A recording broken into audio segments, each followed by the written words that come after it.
Welcome back to the Finding Purpose podcast. My name's Adam, and I am your host. This is the second to last episode of the year, and I'm super grateful for all the engagement that I've gotten throughout the year. And December's been a big month.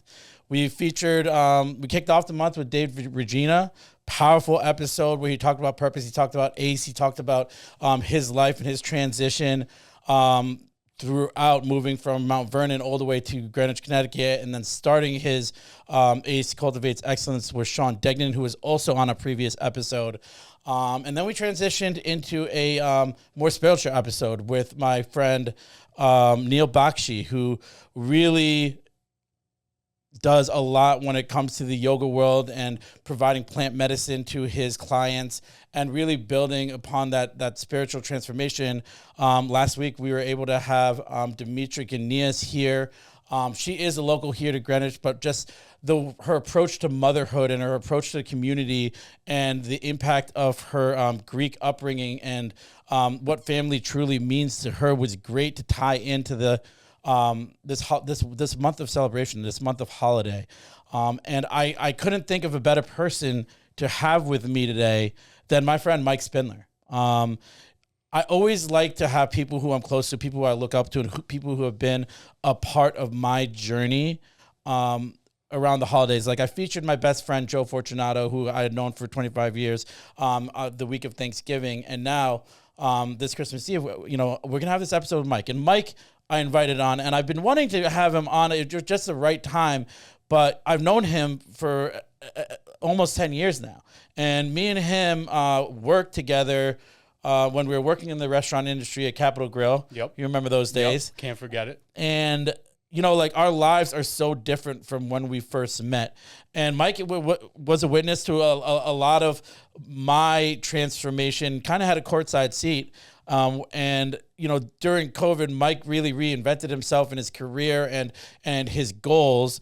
And it's just been quite a journey, man, since we've met. And a lot has changed. Dude, absolutely. A lot, man. Now he's a killer real estate agent here in the Fairfield County, also can practice in New York. And recently, congratulations on the launch of your new company. Appreciate you, man. VantagePoint Properties. I think that's been long overdue. Yep. Considering, just seeing the way that you've grown in your career. It's nothing like it, man. Just watching you, bro. I appreciate you, man. And I'm so excited to be on today. Clearly, you saved the best for last, I guess, at the end of the year. Dude, right? Absolutely. I love end the year strong with a nice Christmas Eve podcast. Definitely going to be listening to this on Christmas Eve, and again, slap my hand if I touch the mic. I'm like trying not to touch it. He likes to get handsy with the mic. Exactly. But no, man, what you're doing, like the trajectory that you've had, like over the last couple of years, like how much you've like changed business wise, like professionally, like unbelievable. I can't tell you enough how seriously how proud I am of you and knowing your dad and knowing the family. Like you've come unbelievable amount of ways from the day I met you. Still an Eagles fan though, which is unfortunate. Fly Eagles fly. We're about to be in the Super Bowl. That's the only thing that we couldn't. You just jinxed it. Knock on wood. Well, at least we're not the Jets. Yeah, this is very true. Want to have a depressing podcast? We could talk the Jets for an hour. I'd rather not. Yeah, one of the cool things, Mike has been in my fantasy football league for years. I'm having an awful year.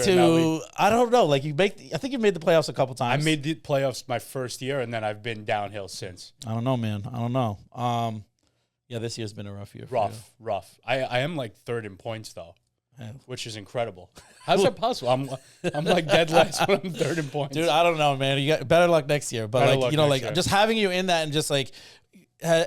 It's kind of like a semblance of our relationship because, we are both movers, shakers and movers, and you grind like nobody else I know. But like whenever we may have gaps in our communication, when we connect, it's like we never left off. And plus, I could always call you and I pick your brain. And whether it comes to, what I want to do in the future, when it comes to what I'm currently doing, you've always shown support.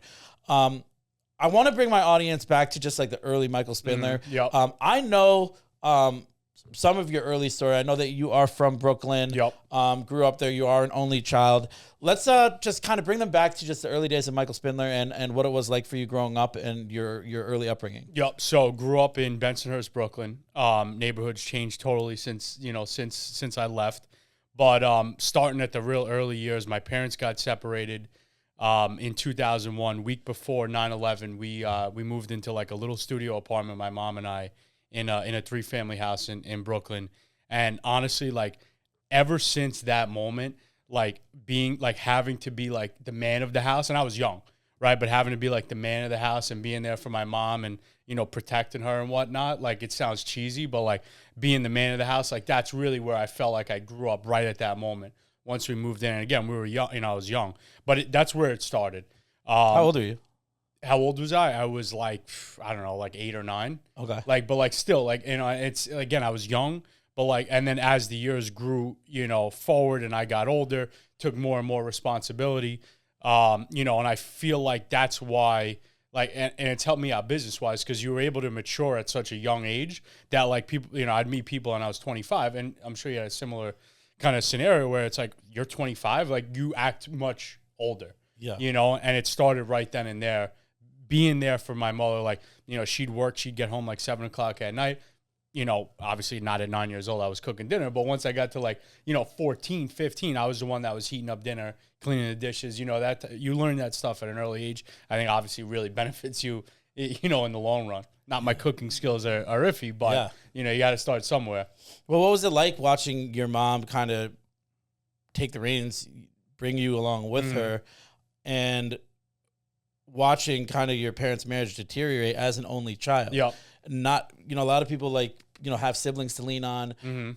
What was that journey like for you, and what did you lean on other than just like, okay, just assuming the role? Yeah. Well, so the positive though, even though my parents didn't get along, is that I still had a great relationship with my dad and still do to this day.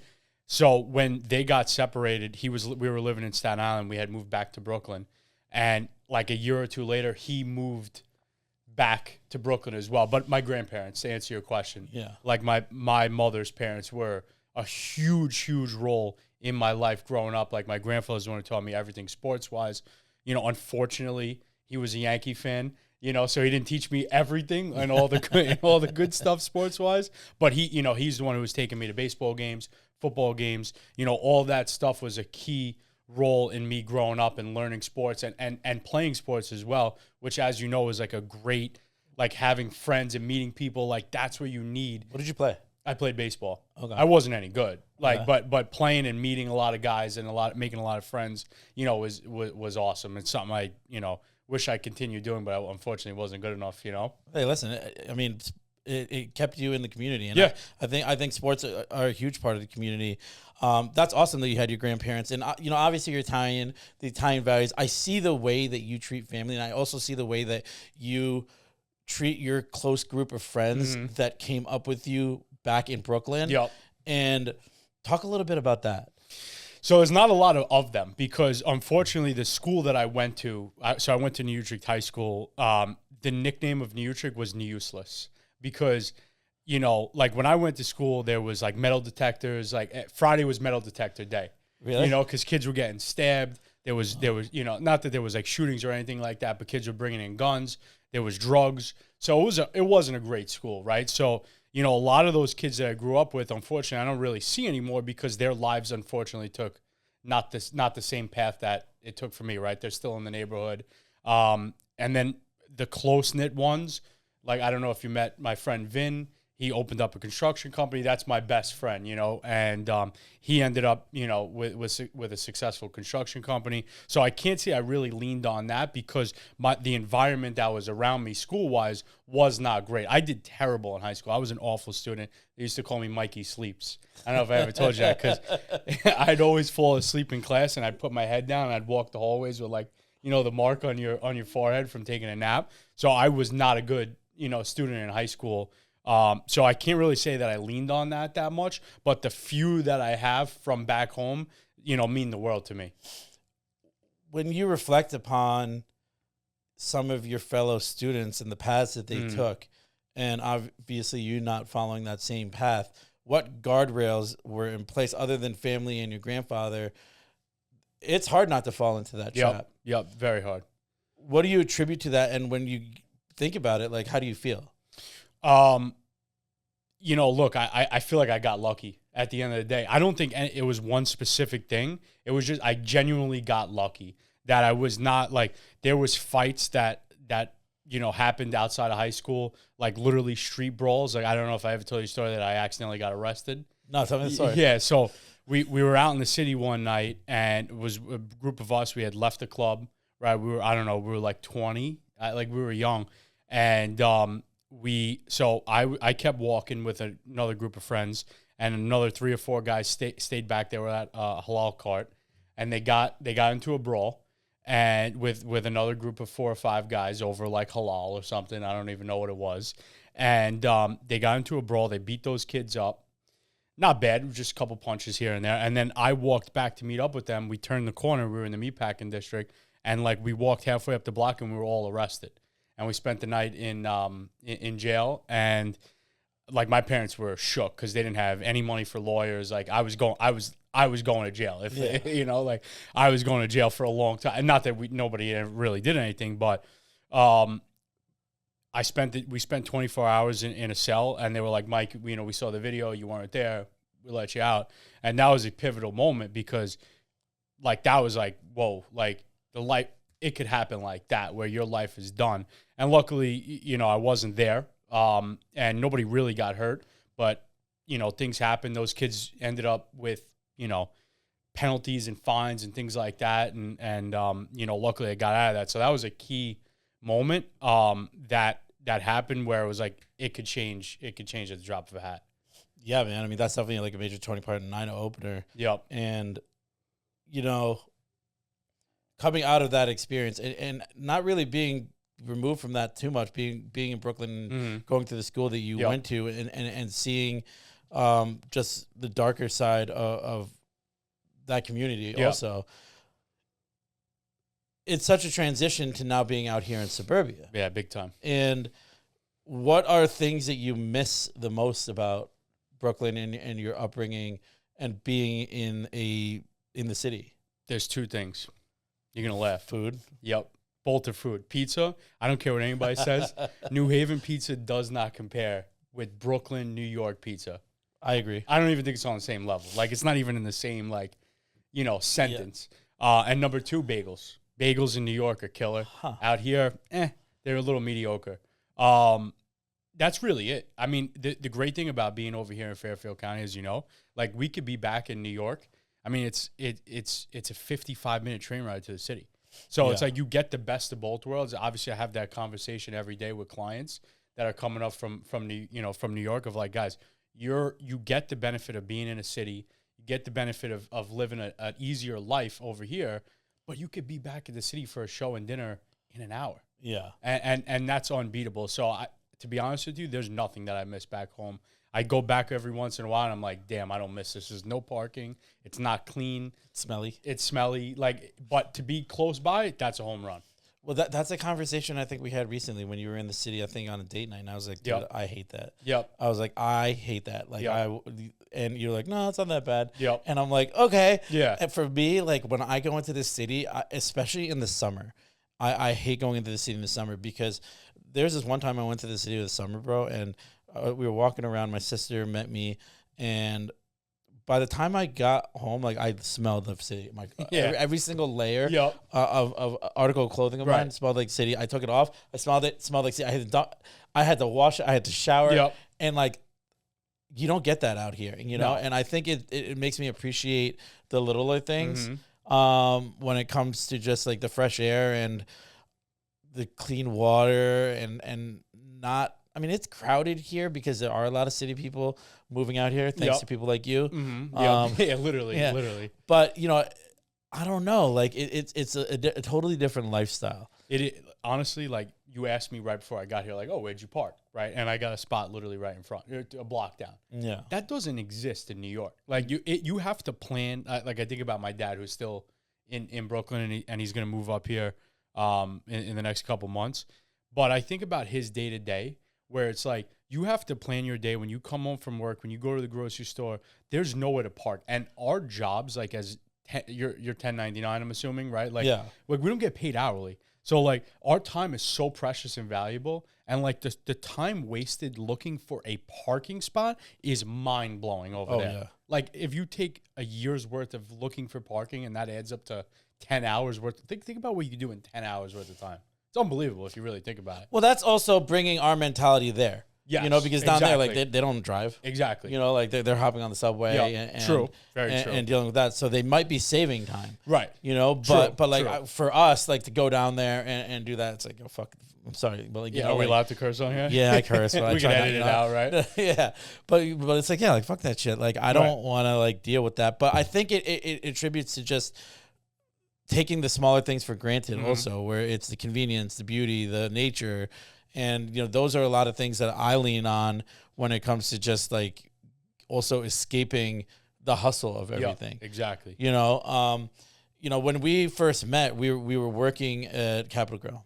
And when you first came up here, what triggered that? That's part of your story that I'm not really familiar with. So I actually moved up here. So my wife and I, we were just dating maybe like 6 months, a year. And she was going to school at Iona. In New Rochelle, and she was like, hey, I got a job. How'd you guys meet? So we actually met that same club that I was telling you about, the fight that we had left. We actually met like at a club like 2 blocks over. Not that same night, thank God. But years later, we got connected through a mutual friend, and we kind of hit it off right then and there, thank God. And so. We were dating 6 months, a year, whatever it was. And she was like, hey, I got to move to Stanford I got a job at Deloitte. And now as a college football guy, I'm thinking like Stanford University, like I'm thinking Stanford, California, like Stanford. That. Yeah, exactly. So she's like, hey, I totally get it if you don't want to come with me. And, but obviously would love for you to come with me. How long ago was this? It's like 9 years ago. Oh, 8 years, like about that time, about 9 years ago. And I was like, so then we've known each other for like 8-9 years. Yeah, because I think I worked at Del Frisco's first. Yeah. And then I went to Capitol Grill. When they shut down. I went to Capitol Grill, and that's where we connected. But so when she got the job at Deloitte, and she's like, hey, you should come up with me or whatever. I was like, what do I have to lose? Like what am I doing? I had no idea. I was like thinking about being a gym teacher. I was going to school. I was going to Kingsborough Community College. I was thinking about being a gym teacher. I wanted to be a strength and conditioning coach. I had no idea what I wanted to do. And so I was like, hey, what do I got to lose? It's a better life being up this way, and that's why we moved up here. And were you guys living together in the city? So her mom had a house in Brooklyn, and we were staying at her mom's house, Okay. and back and forth between my apartment and hers. But yeah, we were kind of living together in Brooklyn. Okay. But it was a fresh change, like an opportunity. Like I had no idea what Connecticut had to offer. I was never even in Connecticut when we moved up here. So I had no idea what to expect. But that's why we moved up here. What was it like? I mean, was she your first? I mean, you fell in love. You said it was love at first sight. Yeah. Was she your first like long-term relationship? Yeah. Yep. Okay. What was that like? Like kind of settling down. Yeah. I think you like. I don't know. I feel like it when it happens, right? Like we clicked. Like we're foodies. Like we like to go out to dinner. We like to go to shows. Like thank God she's not a big sports person, because that would be a chaotic household. You know what I mean? But like when that energy like a clicks, Yankees fan. yeah, that would be rough.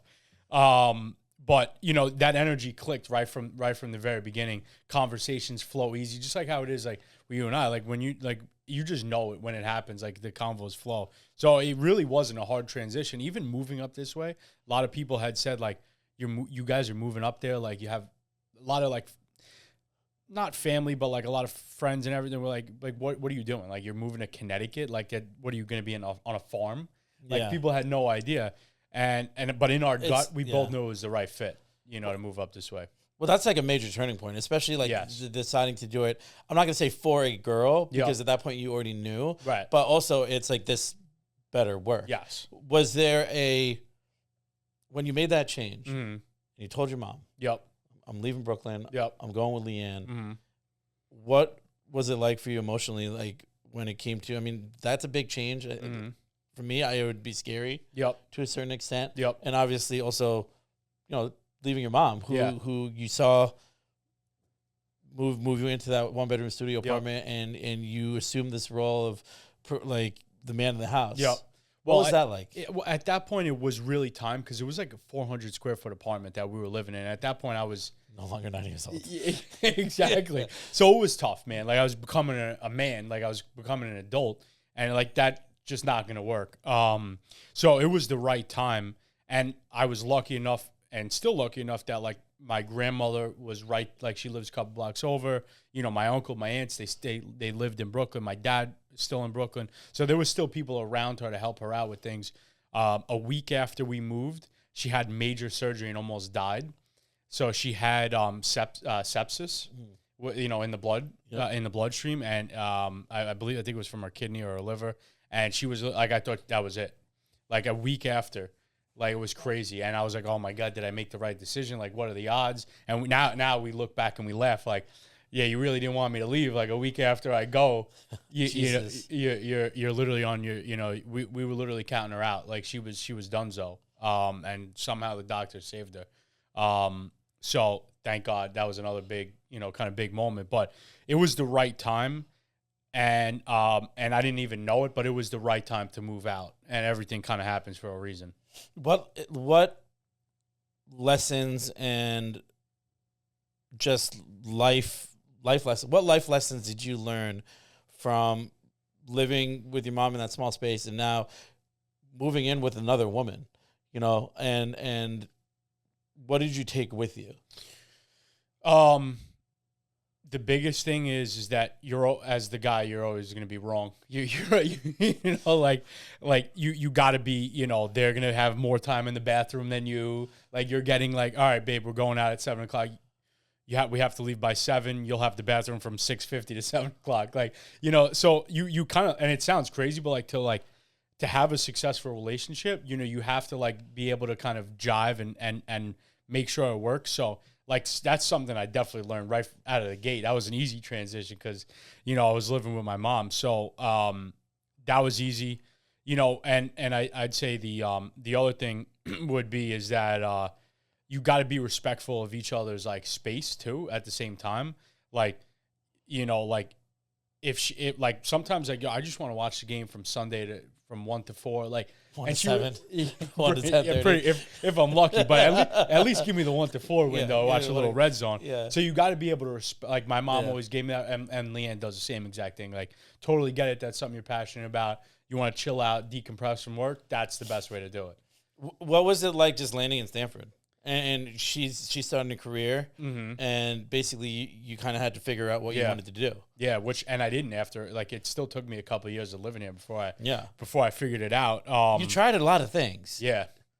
So I want to actually talk about that because that's like really aligns with the podcast where, you know, sometimes it does take just throwing a bunch of things at the wall and seeing what sticks. Absolutely, it does. Talk about that journey that led you to it. Yep. So it was by accident. So. How many different jobs did you have, Mike? A lot, man, a lot. So I wanted to be a strength and conditioning coach. I wanted to work with the athletes. I was doing that. Before we moved, I was in the city. I don't think I ever told you this. I worked with like Latavius Murray. There was like who was the backup quarterback for the Giants? He played at Syracuse. I forget his name. Tip of my tongue. Tall guy. He used to come in all the time too. Back up Eli? Ryan Nassib. I remember when you guys drafted him. Yeah, so he used to come in too. Like, so I was working with these athletes, right, in a physical therapy place. Yeah. And I was like, this is what I love. But long term, I thought my goal was I want to be like a head strength and conditioning coach of like an Alabama, Florida. But as you know, those jobs only last like 2 years, and then you're moving on to the next school. And I didn't want to like be like, hey, Leanne, let's be in Florida 1 year. Let's go to Texas. Let's go to Michigan. Like we'd be all, like, and we'd never see our family. I didn't want that. So I ended up, we were working together in the restaurant industry. Let me tell you, I think the restaurant industry did wonders for our careers. Yeah. And a lot of people knock the restaurant industry. It's tough, as you know, like the hours we put in, the crap that you deal with, and we made good money. Like we did well, you know, at Capitol Grill. But being able to blend your personality with the customer in the jobs that we're in and the fields and industries that we're in, I think it has become a building block and a foundation to where we're at in our career. I genuinely believe that. And dealing with some of the characters that we had to work with there, you know what I mean? Like that also is big. Dude, I literally tell people all the time that I think everybody should work in the restaurant industry for at least a year. I totally agree. And the skill set that it gives you, Yep. It's sales, interpersonal, multitasking. What else?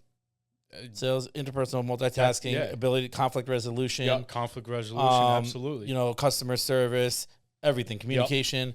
Like, and that's the thing that I always tell people. I'm like, the people who come out of the restaurant industry and go into traditional sales roles are probably the best salesmen you ever gonna meet. I literally made a video the other day about that. Like that, and here's, I think, the other big thing in those like skill sets that we learn there is having to get up every single day and earn that paycheck, right? In the restaurant industry, like if you're not good, you're not getting paid. If you don't go up to that shift, you're not getting paid. It's the same exact thing in sales. Well, that's the funniest thing. Anytime I've ever sat for a sales job afterwards and they look at my resume and they see that I worked in a restaurant industry and they're like, and I was like, don't shake your head at that, because what is a tip? A tip is a commission. Yep. And a tip is a commission derivative on how good I am at my job. Absolutely. You know, either I'm getting I have control over how much I make in that sense, and people just don't get it. Exactly, you know? right. So when I meet other people who are in sales, and I'm kind of just like, sometimes I'm not impressed with them because they don't have that knack for just rolling with it and understanding that who they are and developing the personal connection, the emotional connection, and really understanding what the other person wants. Right. Which, you know, obviously you got from the restaurant industry when someone asks someone wants medium rare plus, and you know if it's not perfect, it's going to impact like your tip, your tip, but it's also it's going to impact future business for not only you but the entire institution. Yep. You know, so like that's why we were able to build regulars who had name, and obviously that's a big part of what you brought into your business as well. Yep. You know, and that for me, when I transitioned to Equinox, it was kind of the same thing. Yep. And it's funny because I think the way that corporations train their salespeople is bullshit. Yep. You know, like you go through this traditional sales model that they have structured for you, and you do all these role plays with like senior staff, and none of it's actually practical. No, none of it. You know, a lot of the times when I had really good results in a sales environment, maybe 20% of the time we actually talked about the product and service and what they needed. Right. It's building that rapport. A lot of it was really just talking about who they were. Yep. You know, what made them happy, what was important to them. Yep. Which segued into when I left was because I was learning that a lot of the people, that the things that they were most proud of was what they were doing in the nonprofit space and how they were impacting their community, and the lack of funding that they were getting and how they wanted to expand and how little time that they had to dedicate towards that. But, you know, had it not been for like years of being in the sales industry or the restaurant industry, like either being behind the bar actually really helped because I would be able to have these personal conversations with people. You know, I want to talk about that because relationships is something that you're really good at, but you're really good at it low key. Yep. And you know a lot of people, and now you built this reputation in the community. You built a beautiful business built around you and your character. And that's the one thing that I've always said about you. Whenever your name came out, just like class, you're a man of your word. I appreciate you, man. I think it also comes down to your Italian values, where it's like loyalty and say what you mean and mean what you say. Yep. Talk to me a little bit about that and how it's transpired into your sales career. I mean, look, I think it's just natural at the end of the day. Like my mother, like is more like the personality. Like she has more of an outgoing personality, so I probably got that from her. But like, just to go back to your point on what you were saying and like having these conversations with people, like there's like a saying of like, I think sales is like 95% listening, right? It's not about like the 5% is like the value that you could bring to the table. But if you like if you talk to somebody and you hear them out, especially in the industry, like in real estate, when someone's telling you what they want to buy or what they want to sell or why they want to sell, like if you're listening to that and that 5%, you're crafting your strategy on how to get them to where they want to go, that's the killer process that's needed. But it's natural at the end of the day, and it has to be, and energy. I think that's the other thing. Like sales is you got to be high energy. You can't be over the top, but it's got to be high energy and natural at the same time. You blend those two together, and you're a great listener. It becomes an ultimate home run. Well, the thing is, you don't do anything everybody is saying that you need to do. Mm-hmm. like I've had Tony Peck on this podcast. I've had Austin, who's built the persona for himself. They really leverage social media. They really hit networking events hard. Mm-hmm. You don't really do any of that. You show up when you need to show up. Mm-hmm. People know who you are through your associations more so than really you pounding content down their throat or you hitting them up like incessantly and really just throwing yourself and marketing yourself. And it's unique to what a lot of folks preach about how to build a business. Yeah, and there's 1,000 ways to skin the cat in any business. And one thing I learned as I started the business and heard from other business people and other realtors who were successful is like, look, if you want to be a great cold caller, be a great cold caller. If you want to be someone who's killing it on social and be a great marketer, that's fine. If you want to be somebody who does none of those two things and go to every networking event, that's fine. Like, just be great and be passionate, and you have to like what you're doing, right? So like, if you told me the only way to be successful in real estate was you had to do a networking event every single day, I think it would be terrible. Because for some reason, networking events at night, like I want to watch the game. I want to kick back, long day of work of talking to people. Like, I hate to say it, the last thing I want to do is talk to more. But it's not a knock on who those other people are. Yeah. It's just me, right? Like, that's just me. So there's 1,000 ways to skin the cat. I truly believe at the end of the day.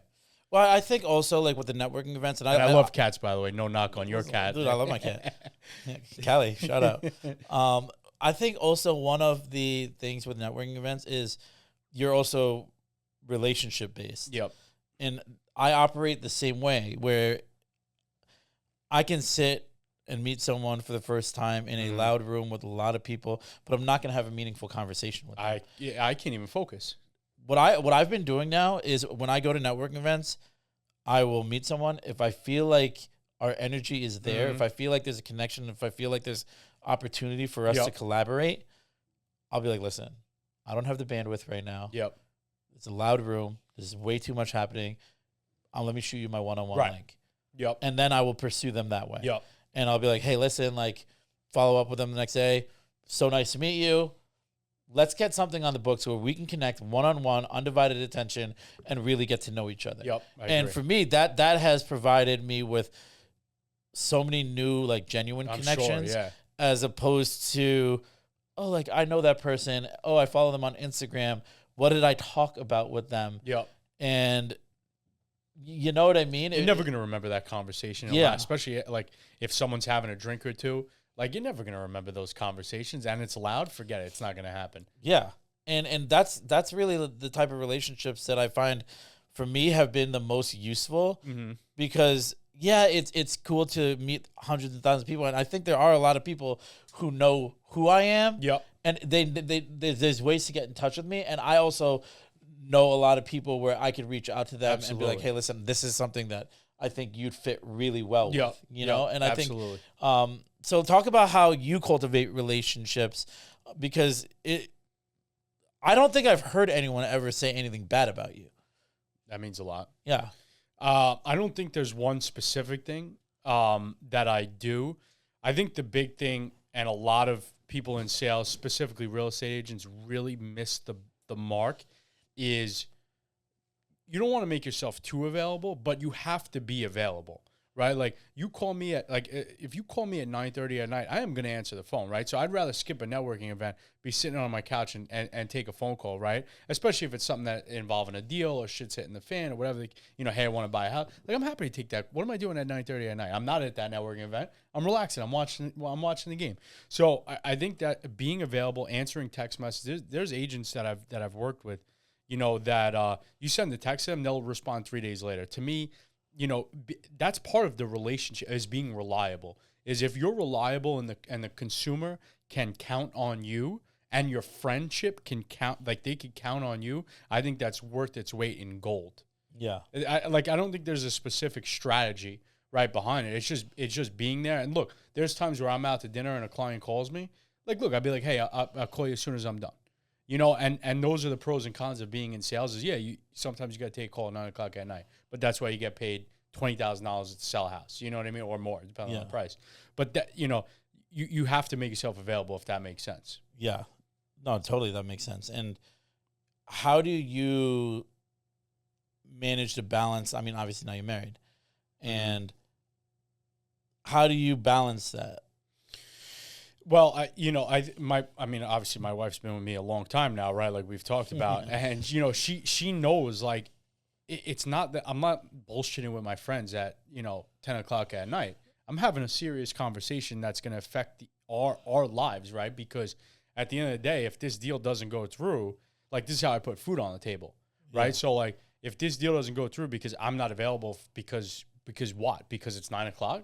Yeah. Like my Google business profile, I'm open 24/7, baby. You're looking to sell a house, I'll take your call at 2 a.m. I think a lot of agents, like I see a lot of the time, like their Google business profile shuts off at like 5 p.m. Why? For me, that doesn't make any sense. But my wife understands that. We've had those conversations, and she totally gets it, right? This is how we put food on the table. My job could be worse. I could be, I could be working. How many holidays did we miss because we were working in the restaurant industry? Yeah. Probably thousands. Like, think about that, right? Like, it could be worse. If I'm taking a call at Wednesday at 9 o'clock at night, is a whole lot better than me missing New Year's Eve dinner because we were out until 2 p.m. working a shift. Yeah. Like, what goes around comes around, and she totally gets that, and I think she'd rather me there than not there. Yeah. I mean, that's another thing. I mean, we really have to kind of go back because you jumped into real estate during COVID. Yep. And I remember Capital Growth shut down. Mm-hmm. You never came back. Yep. And, I ended up coming back. That was also when I was going through like the cool wild time of my life. And you'd seen me just wilding out. Yeah. And that's when I had to have my, obviously get sober and really just kind of like look in the mirror. Yep. While that was happening, what was the COVID experience like to you, and what led you to real estate? So I was actually in the process of getting my license even before COVID happened.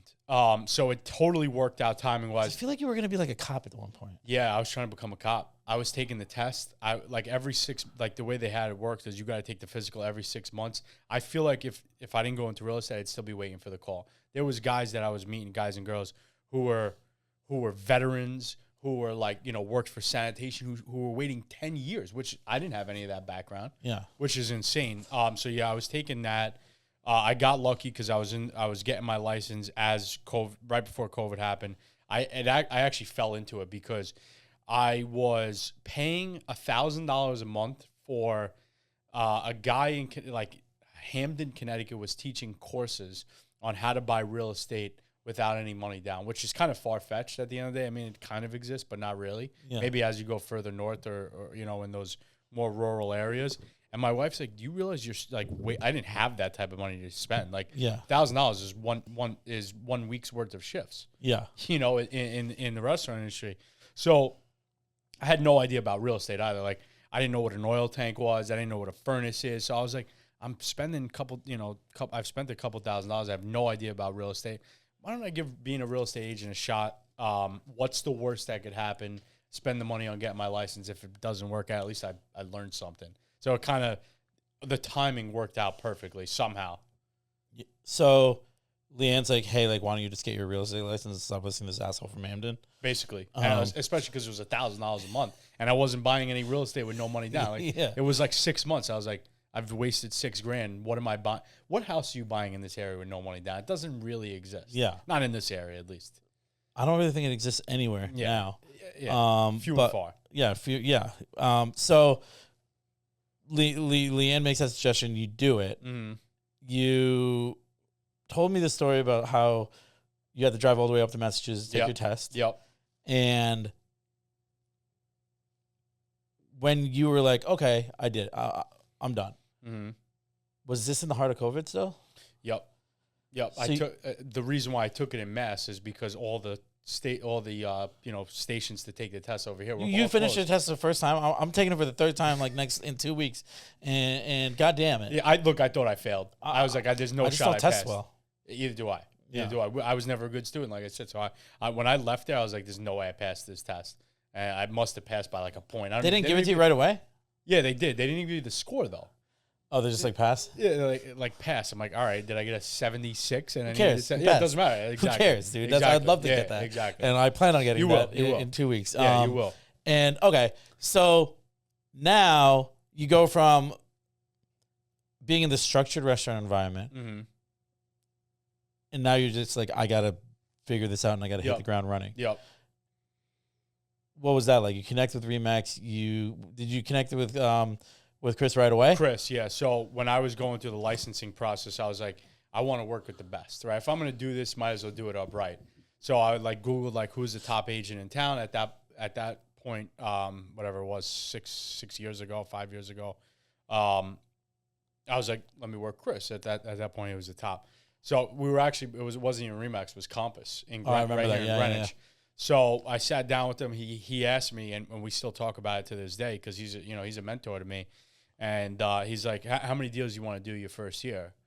I have no idea. I'm like, to be honest with you, I want to do one deal. He's like, he laughed. He's like, you're insane. I was like, all right, I'll take one. Like what do I got to lose? I thought I was going back to Capitol Grill, and do this on the side. And first year, 25 deals. You know, that's awesome. And he's like, I told you. I was like, I had no idea that was even a possibility. And but the timing was perfect somehow. Yeah, I love that. And looking back on that, how did you said Chris is a mentor? How important has mentorship been throughout this journey with real estate? But like throughout your life, you said you had your grandfather early as a mentor. Yep. And how has mentorship played a role in your life? Major to have somebody to lean on and know that there's somebody to like. Long day of work, you're like, there's something at the top of your mind, like, how do I figure XYZ out? What's the execution of this? Or just somebody to bounce ideas off of, even if they're just again, it goes back to the listening standpoint, right? I think a great mentor also has to be a great listener. So having that is crucial. Having a great mentor to lean on and to bounce ideas off of, I think is huge for success and very important. Well, now you're transitioning to a point where you're going to be the mentor. Yep. And what do you anticipate and what challenges do you face when it comes to your business when you're going to also have to be overseeing people or answering questions that you once asked? Yeah. I love that. That gets my juices flowing. I can't wait for you to call me up and be like, Mike, how do I write up a contract? I'm really waiting for that moment. I look forward to that because again, it goes back to the reliable to me, I preach on reliability, right? So if I'm reliable to my consumers and my customers that want to work with me, same thing's going to be with the agents that work under me and any sort of staff, right? If I'm reliable and they know if they need help problem solving, I'm going to be there for them to lean on to get them and make them more money at the end. We're in this business to put food on the table at the end of the day, right? So they're trying to accomplish the same thing. I want to accomplish the same thing. I want to help them do that. So being reliable, I think, is going to be key. Yeah, I love that, man. I mean, and it's funny because I've seen your business grow from the early days of Compass, and then when you transferred over to Remax, and now I see you tapping into the more higher end luxury market here in Greenwich. Yep. And what has it been like when now you have a name and people know who you are and you're getting this referral business? Yep. And what is the underlying theme when it comes to just dealing with people from all these different scopes of the community? To be honest with you, I don't change my process for any sort of specific price point, right? I'm going to give home run customer service, whether you're selling, a bag of peanuts or you're selling a $2 million property, right? I'm going to give you that same level of customer service from A to Z and even past Z once you sell. You're going to get the same customer service. So nothing has changed. Of course, part of sales, and as what we've talked about earlier, is blending your personality, and you got to know how to dress, how to talk to different people differently. Like there's clients that, and I've had this conversation with Austin, is like there's clients who call me up and will be saying bro and man and yo, what's good? But then there's some who I'm prim and proper with, right? And you got to know that's not fake. I'll blend the personality to whoever, and that's sales, right? And it's real and authentic because I'll say bro and man, but then when I go home to my parents, I'm not saying that. You know, so like it's all authentic and real at the end of the day, but you have to be able to blend to certain different clients. Well, I think it's relatability. Yeah, you know, exactly. I mean, I'm the same way where there are clients where I can really speak candidly and let the guard down and speak their language. Yep. And there are people who I can't, and I got to be polished, and I got to wear, you know, whatever. And you know, but it's knowing your audience. And I think that's like super important when it comes to any relationship. Absolutely. Just being able to communicate in a way that they can understand, where you could get your message across, and you also convey to them that you have understood what they're saying and you empathize with them. Yep. Because if you don't, then no true connection is being made. I totally agree. So obviously you found your purpose in real estate, and you found your purpose in sales, and you found your purpose in building relationships. And what would you say when, I don't really know what I'm going to ask you. I just blanked. I totally blanked. That probably has to happen more often than not, right? Like, this is tough to think of all the questions and it is, and memorize and it's funny, but because that's why it's authentic, and that's why it's a great podcast, because it's not like written down and scripted. Yeah, I mean, I just blanked, and it's funny. It's because, you know, how really what I was going to get at is like you tried being a cop, you worked in the restaurant industry during that period of like when you were kind of in this purgatory career-wise. Like that couldn't have been a good feeling. And like, do you ever think about those moments when you almost felt lost and you felt that like, I'm never going to figure this out? Meanwhile, you also are living with your girl who has a career. And I've been in that moment in relationships where I felt so less than my partner. You know, take me back to there, because I think that's something that like a lot of people go through, especially now. And how did you navigate that?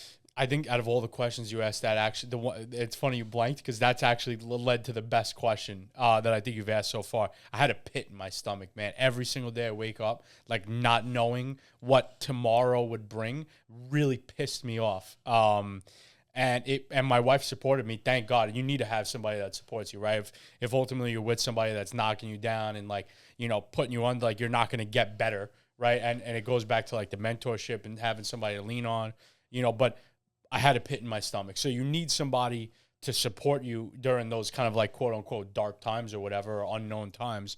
But having somebody to lean on was huge. I was pissed, and I used that to motivate me to get to the next step. Like you said, I had a million different jobs. I used that as motivation to find, like I kept trying. Like, look, I would have been happy as a cop, right? I thank God I'm not a cop, right? I think it's tough out there, right? But I think I would have been a great cop. I would have been happy. I would have been so happy with that job looking back. Officer Spindler. Yeah, could you? I mean, you could see it, though, Lieutenant right? Spindler. Yeah, I would. But I would have been graceful as a cop. You'd have been a great cop. Yeah. But like I used it. It fueled my motivation. Like you don't get better on like those dark times lead to like, you know, you getting better. Like I think of like, not that I'm comparing myself to Michael Jordan, but like Michael Jordan he didn't make his high school as a freshman. He didn't make the high school basketball team. Like that's insane.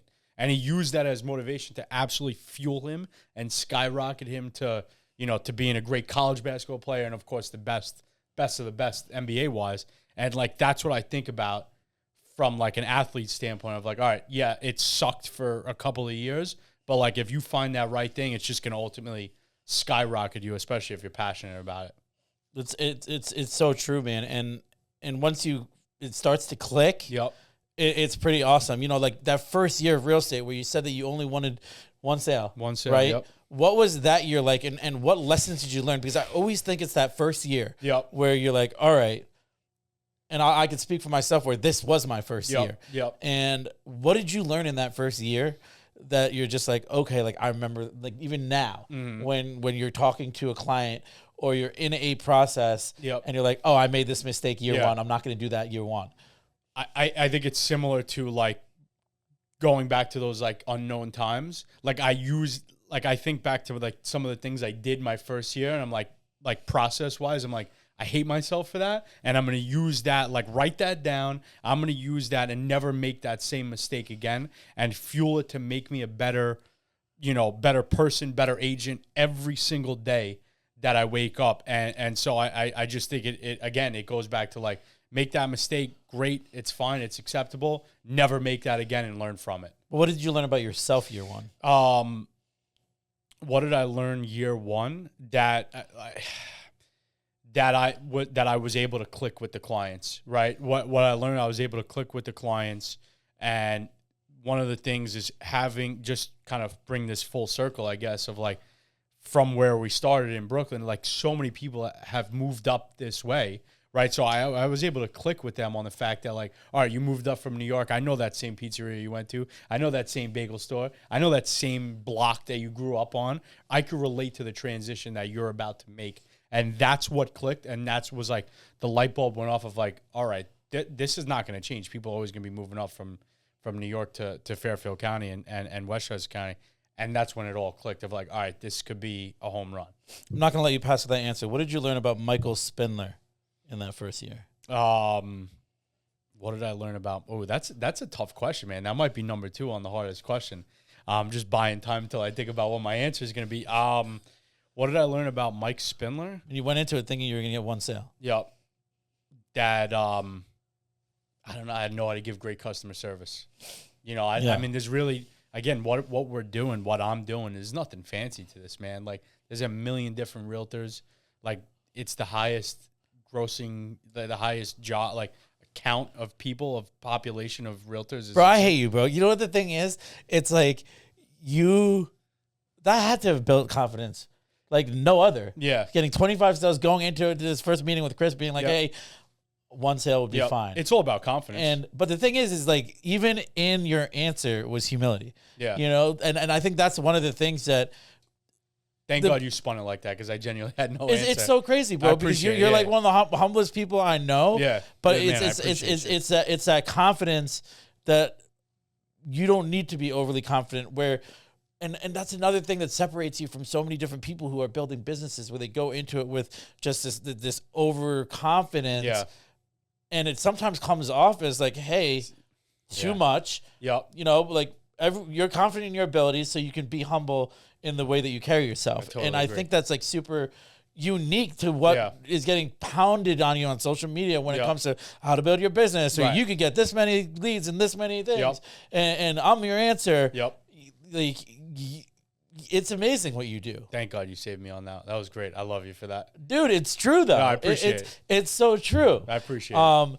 And just watching you grow, and now with VantagePoint and starting your own thing. Mm-hmm. I know this has been something that's been in the works for quite a while. Yep. And why now?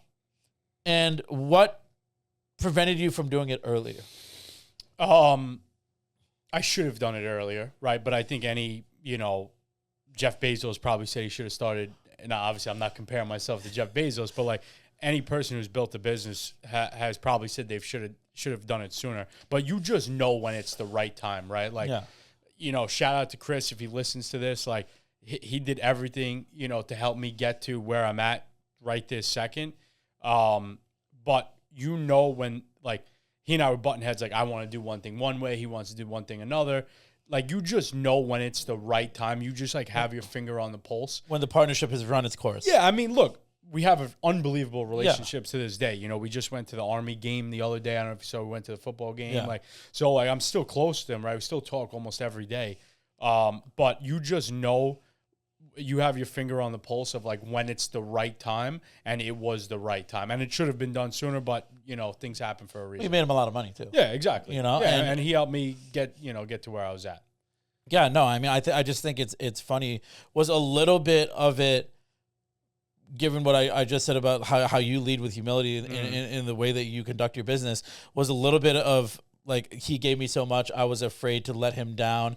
Me leaving, you felt like you were turning your back on him. Were any of those emotions going through along the lines that made decisions that may have potentially delayed it? Another great question. Absolutely. And it's also about like the friendship that we built. Like, even though he was like my quote unquote boss, like, you don't really have a boss in real estate, but when you're on a team, like, that team leader is technically the boss. even though they're not on paper. And it was like letting him down. It felt like friendship wise, right? Like letting your mentor down and loyalty. So yeah, that definitely took me a while to like kind of like rip the covers off, so to speak, of that relationship, which sounded weird. Yeah, no, I totally get that. And it's funny because now you've launched and you are going to build your own team. What are your goals for your team in that sense? And what things are you going to do differently? Because now you're building a brand, and we are both connected with so many different brand builders. Obviously, Austin, one of the best brand builders that you're going to know. I mean, like he's got a name. Absolutely. And you're going to have to probably lean on different mentors. Yep. And maybe even step outside your own comfort zone and adopting different strategies. Talk to me about that. That's wow. You're hitting me with fire right now because that's another great question. I think the one thing that could be done differently, not with Tris and I, but I think with teams in general, is the success, or I should say the failure rate in real estate is like 86% of agents after the first 3 years are out of the business, right? And I think it goes back to, if you're doing 15, 20, 25 deals your first year, what are the odds you're going to be out of the business? Because the money's going to be, you're going to be making money. You're going to be making good money. I want to make sure that I give agents the ability to, and then they'll have to work for it, but I want to make sure that they they hit the ground running. Because that's how you build that confidence, right? You meet people, you sell one house, all of a sudden that you get a referral, you get a second property, that now that cousin is referring you to the sister or whatever. So like I want to make sure that there's a tailored plan for each individual agent when they start with me. And I think this is something that Austin does really, really well, being around him, of like giving confidence to the people, to his employees and the people under him, to be very, very successful. And obviously can't give out the secret sauce on this, right?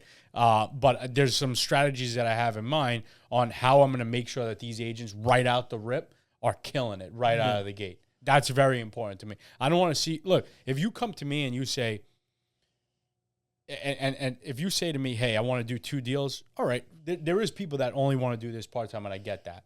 But if you say to me, hey, I want to make money, like, then we need to be having a conversation, right? And the other thing, just as I'm talking about it, that I think that a lot of team leaders in real estate mess up is they bring on agents and they don't, like, if you're a great cold caller, right? And you may not know that, but if you have that personality, I'm going to match you up with, here's what it takes based on your personality to do very, very well, right? It's almost like I'm not going to put a linebacker to play quarterback, right? I'm the Jets. Well, yeah, we could if we had a linebacker playing quarterback, we're doing a lot better.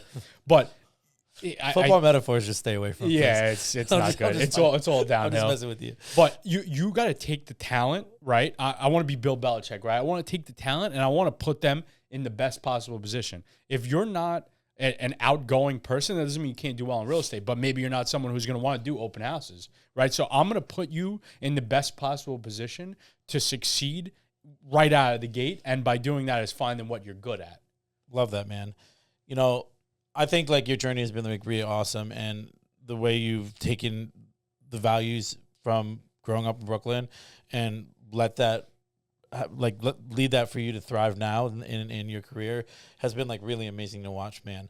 And it's funny because, going back to like that first year, and what you learned, that's something that I just like recently went on, and it's kind of crazy because this is the second to last episode. I'm doing a solo episode, New Year's Eve. Love that. But it's the second to last episode of the year with a guest, and I guess I'll share it with you, like where like my business, I want to pivot completely, where it's really more around event management, hosting high-end events with high-end vendors involved, and building a local networking base, very similar to what you guys did with Connect CTNY, but on a grander scale with high net worth individuals, because that's my network. Right. And that's what you're passionate about. And that's really what I'm passionate about, connecting people. And obviously, like at these events, I'm going to attach a cause to it. And there are going to be fundraising apparatus to whatever cause wants to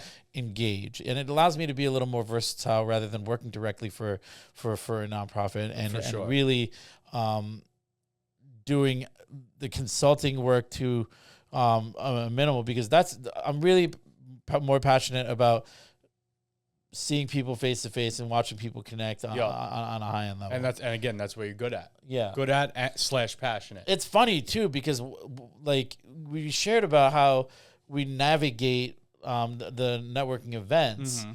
And I think for me,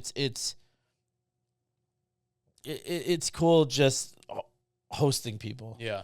You know, being and like being the host, and bringing people together, and that's really what I love to do. Right. So I'm excited about that, and obviously, passing the real estate, and getting that done, and hopefully working with you, because that's you're someone who I think is like a quiet maverick in this local real estate. That means the world, man. Seriously. So I want to talk about just like purpose and what that means to you. Obviously given the name. And what does the word purpose mean to you? Doing something you love, doing something you're passionate about, doing something that makes money. A lot of people, I think, shy away from, this is just my own personal opinion, a lot of people shy away from, like, you're doing something, yes, you have to love it, but it is about putting, like, that's how you feed your family.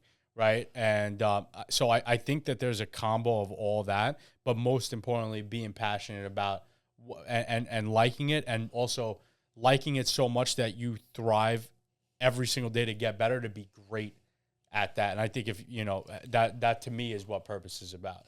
What do you do on a daily basis to maintain that you're grounded in your purpose? And how do you ensure that the people around you, the people who love you, are also living purposefully?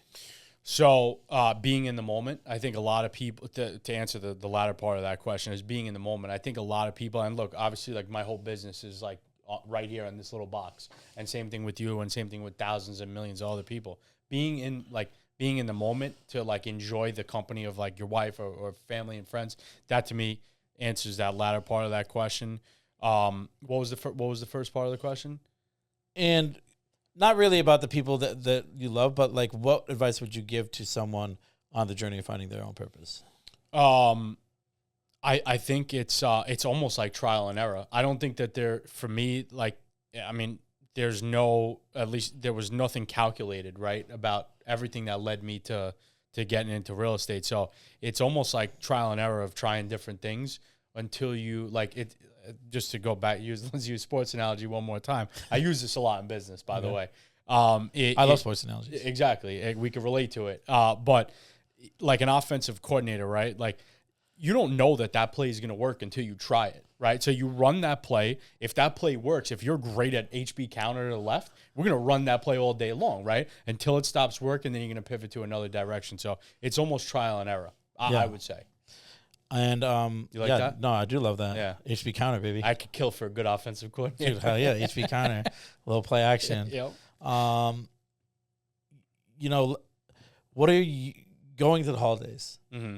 What about the holiday season do you love the most? What do you not love the most? Mm-hmm. Food, always number one. Yeah.